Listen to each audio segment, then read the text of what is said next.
शेख अब्दुल अजीज अल फौजान ये फरमा रहे हैं وقال في حق ذاك الرجل الذي صام في उस शख्स के बारे में जिसने रोजा रखा سفر وأغمي عليه और वो मुसाफिर था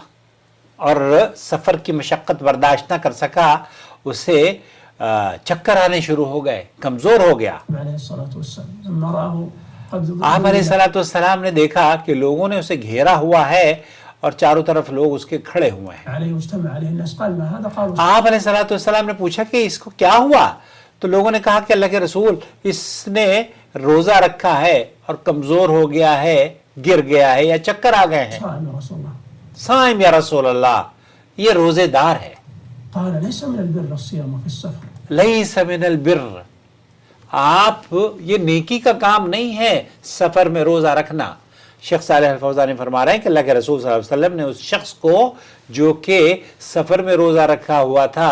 उसको कहा कि ये सफर में अल्लाह ताला ने जो रुख्सत दी है उस रुख्सत से आप फायदा हासिल कीजिए। तो सफर में रोजा, बीमार का रोजा या कमजोर का रोजा या ऐसे बूढ़े शख्स का रोजा जो कि उसकी इस्तात न रखता हो, उसके लिए वाजिब नहीं है कि वो रोजा रखे, बल्कि उस पर वाजिब ये है कि वो रोजे को तोड़ दे।